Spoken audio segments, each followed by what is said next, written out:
Hello friends, myself Dr. Vaishali Vasavda. I welcome you all on my channel.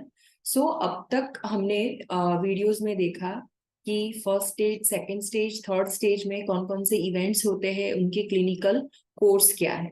तो next जो हमारा topic है वो about management of first, second and third stage रहेगा। लेकिन उससे पहले द प्लेस ऑफ डिलीवरी यानी कि नॉर्मल वेजाइनल डिलीवरी कहाँ पे करवानी चाहिए, यानी कि हॉस्पिटल डिलीवरी होनी चाहिए या पहले के जमाने में गांव में या कई रिमोट प्लेसेस में घर पर ही डिलीवरियां कराई जाती थी।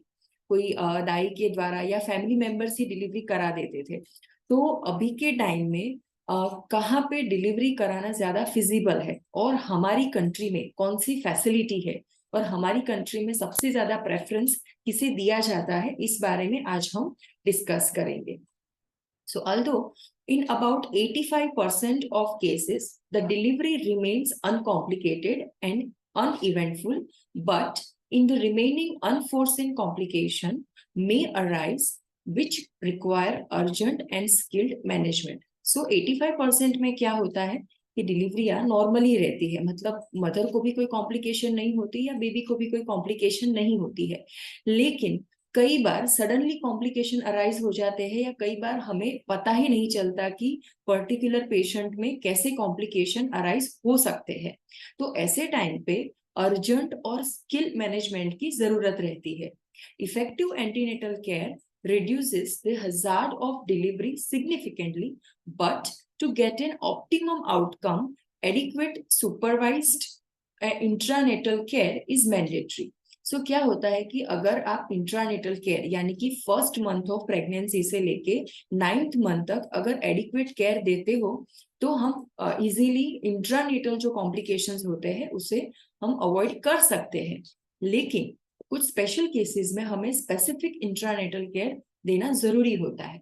दस ideally all women should have institutional delivery, means सारी वुमेन्स, वो रिमोट प्लेस में है या सिटी एरिया में है या अर्बन और रूरल व्हाटएवर, उन्हीं उनकी जो डिलीवरी है वो इंस्टीट्यूशनल डिलीवरी होनी चाहिए, यानी कि वेल इक्विप्ड हॉस्पिटल में।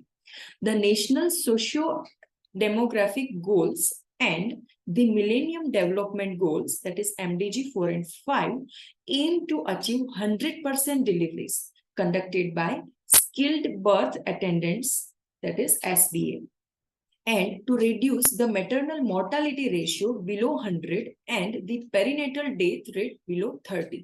So कई बार क्या होता है कि घर पर ही डिलीवरी कराने की वजह से और प्रॉपरली स्किल्ड अटेंडेंट या मिडवाइफ के ना होने की वजह से कई बार कॉम्प्लिकेशंस को हम मैनेज नहीं कर पाते हैं और जिसकी वजह से मैटरनल डेथ रेशियो भी बढ़ जाता है। पेरिनेटल यानी कि बेबी की भी डेथ या मोर्टालिटी, उसका जो मॉर्बिडिटी है वो बढ़ जाती है। तो ऐसे में जो फैसिलिटी इंस्टीट्यूशनल यानी कि अच्छे हॉस्पिटल्स में मिल सकती है वो घर पर नहीं मिल पाती है। तो इसलिए इंस्टीट्यूशनल डिलीवरी कराना बहुत जरूरी है। Screening of high risk mothers needs careful checkups at regular interval. जो हाई रिस्क मदर होते हैं यानी कि जिनको प्रेगनेंसी के दौरान हाई बीपी रहता हो, जेस्टेशनल डायबिटीज हो या कोई और ऐसी मेटाबॉलिक बीमारियां या डिसीजेस हो, उनको प्रॉपर चेकअप और उनका प्रॉपर केयरफुल एवेल्युएशन होना बहुत जरूरी है रेगुलर इंटरवल पे। However, in underprivileged sector, the vast majority are forced to have home delivery either by choice or by compulsion. लेकिन इतनी अवेयरनेस और इतनी सारी फैसिलिटी के बावजूद अंडर प्रिविलेज्ड सेक्टर यानी कि जहाँ पे मान लो प्रॉपर ट्रांसपोर्टेशन नहीं है, प्रॉपर एजुकेशन नहीं है लोगों में, तो वो लोग बाय चॉइस और बाय कंपल्शन ये प्रेफर करते हैं कि डिलीवरियां घर पर ही हो। They are delivered by dais और इवन बाय द रिलेटिव्स, मतलब डाइस से भी डिलीवरी होती है और कई बार रिलेटिव्स यानी कि घर पर ही मदर इन लॉ या ओल्ड ग्रैनी होते हैं वो ही डिलीवरी करा देते हैं। Thus, the teaching hospitals and the district subdivisional hospitals are primarily being utilized as a referral hospital. So क्या होता है उस पर्टिकुलर एरिया में जो हॉस्पिटल्स होते हैं वो एज अ रेफरल यूज होते हैं, यानी कि जो एक्चुअली उनका जो पर्पस है बिल्ड करने का, वो पर्पस ये है कि प्राइमरीली वहां पे पेशेंट डिलीवरी के लिए आए, लेकिन वहां पे प्राइमरीली पेशेंट वहां पे रेफर होता है।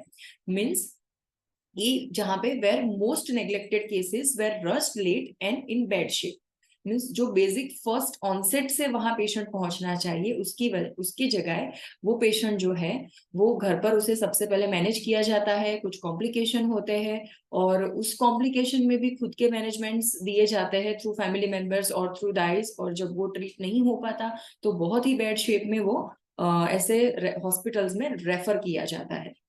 In India, there is a significant rise in institutional delivery with the support of Janani Shuraksha Yojana (JSY) scheme of the National Rural Health Mission 2007.